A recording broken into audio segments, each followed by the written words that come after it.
In lesson 6.2, we'll be learning a little bit more about the difference between paired data and two-sample data.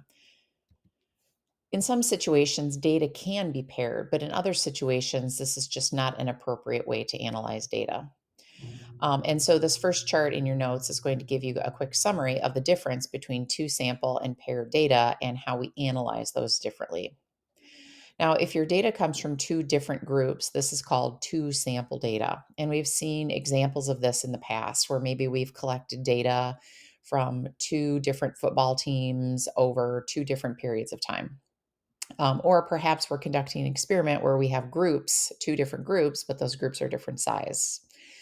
When this happens, this is called two sample data, and we want to then analyze it by testing for a difference of means. What this means is that we would take each group separately and calculate an average or a mean from each group. So we have mean one from group number one and mean two from group number two. And our test statistic then would be mean one minus mean two. Now, if our data comes from two measurements on the same group, this is what we call paired data. This data should then be analyzed by testing for a mean difference.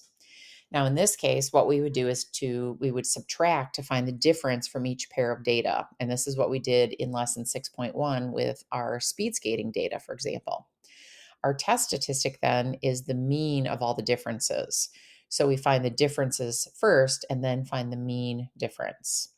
So again, just to kind of wrap up the difference here, in the first case where we have two sample data, we have two means and we subtract the means. When we have paired data, we subtract to find the differences, and then we average all those differences together. Now, you may remember back in chapter 5, we looked at evidence that the West Ottawa men's football team had a greater ability to score points than the Holland High football team did in the 2017 season. And so here you're given data, which is the number of points that each team scored in each of their games in that season. So question A is asking, is this two sample data or paired data? Well, this would be a pretty easy one to see why we could not do paired data here. For one thing, West Ottawa played more games than Holland High did during that season, so we couldn't pair up the data to start with.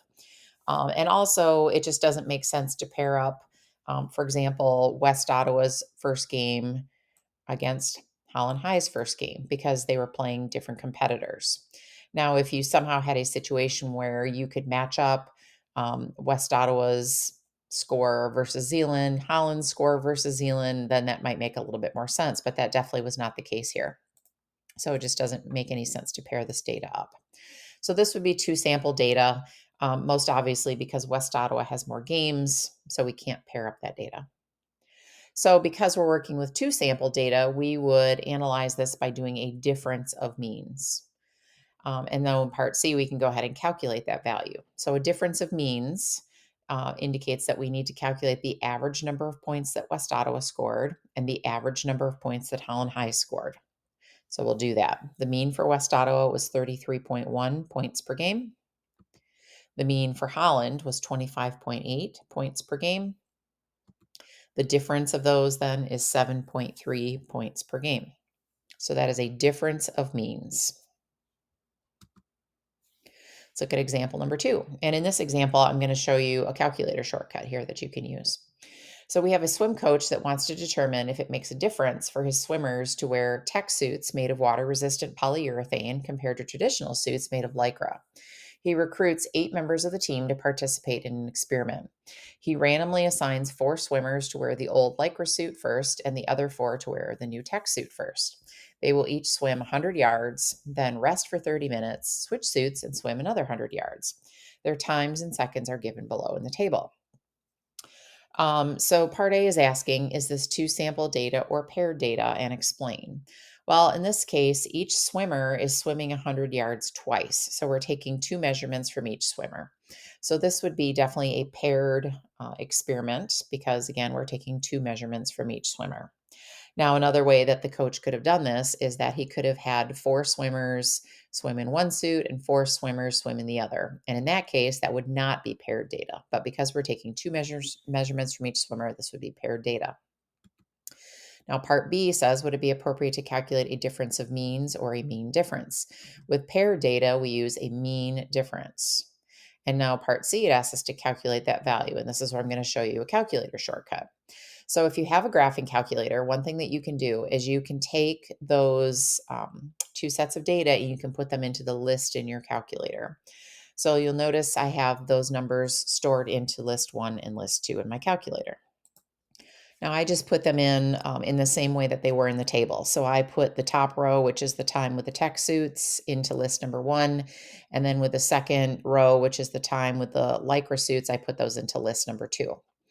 Now, with paired data, it's sort of time consuming to just keep subtracting, subtracting, subtracting. And sometimes we make subtraction errors when we do this. So I'm going to let the calculator do that part of the calculation for me. So notice what I did here is I will use my arrow key and I went up and I put my cursor at the top of list number 3. So list number 3 is highlighted.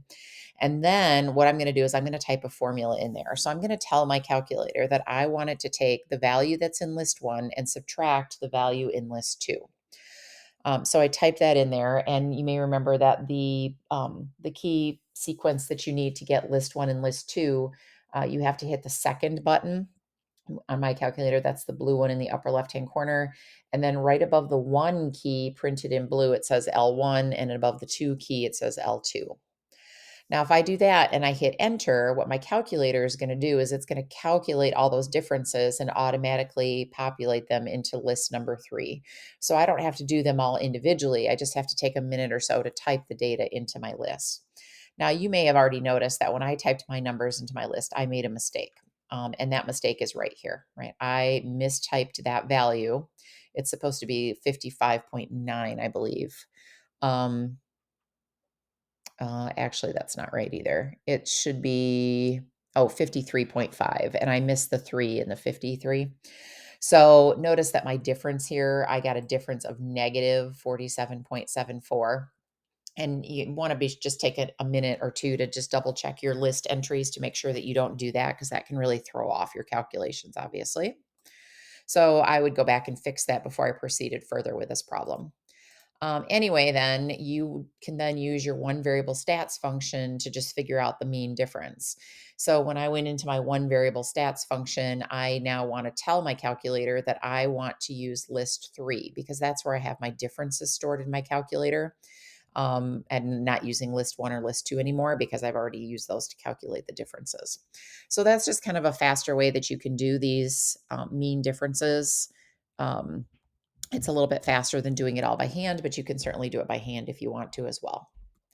So anyway, in my notes, then what I'm going to do is I'm just going to go through and record all of those mean differences. And again, notice we had we had a couple of them that were negative. Most of them, however, were positive. And so let's think about what those mean, right? And again, we're doing a racing situation where a smaller time is a faster time, which means that that suit gave the swimmer a little bit of an advantage. So for swimmer number 1, their time with the tech suit was 54.03, with a lycra suit 57.97. So this negative difference down here indicated that the tech suit time was faster. And that's always kind of important to keep in mind when you're interpreting these differences. So the mean difference there ended up being negative. And so that negative means that on average, swimmers were 2.286 seconds slower with the lycra suit. You could also say that they were 0.286 seconds faster with the tech suit. One last example. In example 3, it says a statistics teacher wants to know which of 2 paper airplanes designs fly farther. She has templates for the 2 airplane designs and a class of 24 eager students to participate in the experiment.